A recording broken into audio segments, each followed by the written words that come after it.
बुधवार की शाम 6 बजे पूरी दुनिया की नजरें भारत के चंद्रयान मिशन पर थी। 140 करोड़ भारतीय विक्रम लैंडर के सफलतापूर्वक लैंड करने की दुआ कर रहे थे।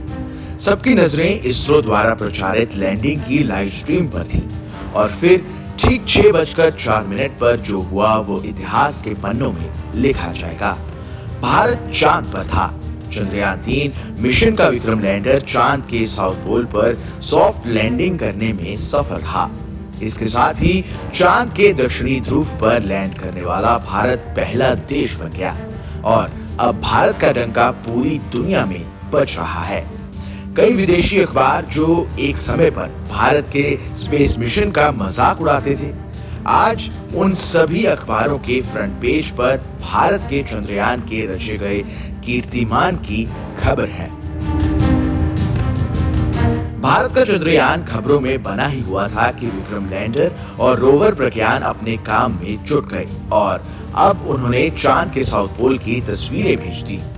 विक्रम ने लैंड होते वक्त की तस्वीरें भेजी हैं। बता दें कि लैंडर और मॉक्स इस्ट्रैक बेंगलुरु के बीच संचार लिंक स्थापित कर लिया गया है। ये तस्वीरें लैंडर के हॉरिजॉन्टल वेलोसिटी कैमरे से ली गई हैं। इसके अलावा लैंडिंग इमेजर कैमरा द्वारा ली गई फोटो भी सामने आ गई है। इसमें चंद्रयान-3 की लैंडिंग साइट का एक हिस्सा दिखाया गया है। वहीं लैंडर के चांद पर उतरने के बाद उसके साथ की परछाई भी दिखाई दे रही है। चंद्रयान-3 ने चंद्रमा की सतह पर समतल क्षेत्र चुना है। वहीं चंद्रमा पर धूल जमते ही प्रज्ञान रोवर भी बाहर आ गया है। मीडिया रिपोर्ट्स के मुताबिक इसरो लगातार चार्जेबल बैटरी के जरिए रोवर को जीवित रखने की कोशिश कर रहा है। यदि ये सफल रहता है तो रोवर का अगले 14 दिनों के लिए उपयोग किया जाएगा। आपको बता दें कि पृथ्वी के 14 दिनों को मिलाकर एक चंद्र दिवस होता है। गौरतलब है कि इसरो बैटरी चार्ज करके रोवर को जीवित रखने की कोशिश करेगा।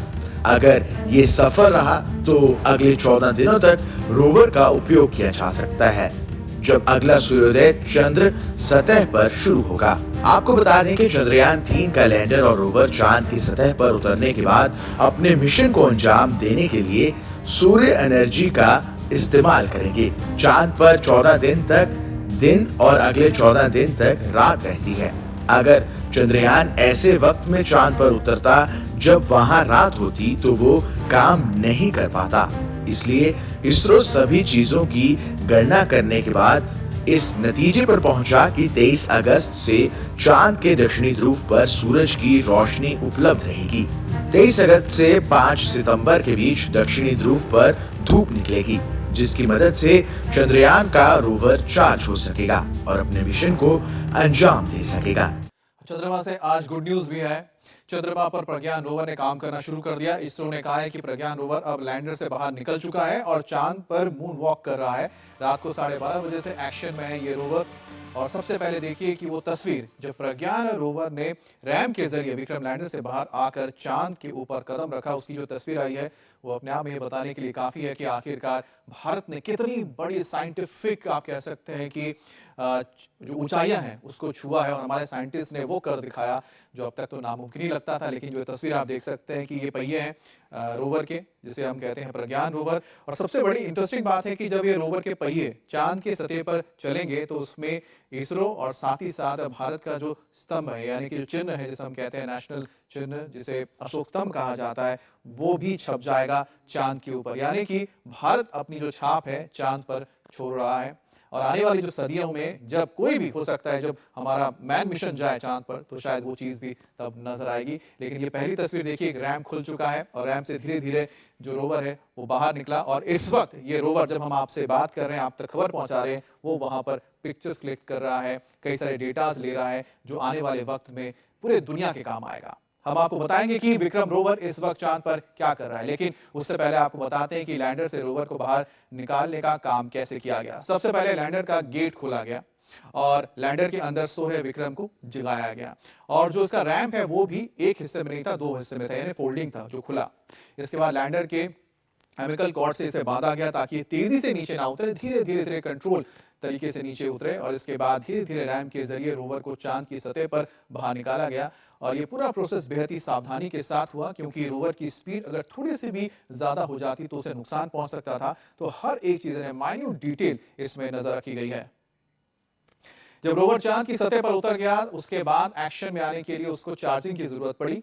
और चांद की अगर बात की जाए तो उस वक्त दिन था, क्योंकि चांद पर 14 दिन का, यानी कि धरती के जो 14 दिन होते हैं उसके बराबर एक दिन होता है चांद का। तो चांद पर अब एक दिन यानी 14 दिन तक अर्थ के हिसाब से काम होगा। चांद पर दिन था, इसलिए रोवर को सूरज की रोशनी मिली और सूरज की रोशनी से रोवर पर जो सोलर पैनल लगे थे वो एक्टिव हो गए, जिसके जरिए बैटरी की चार्जिंग शुरू हो गई। और बैटरी चार्ज होते ही कैमरेस ऑन हो गए, उसमें तमाम जो उपकरण लगे हुए गैजेट्स वो भी ऑन हो गए और विक्रम रोवर ने इसरो के कंट्रोल रूम को सिग्नल भेजना शुरू कर दिया।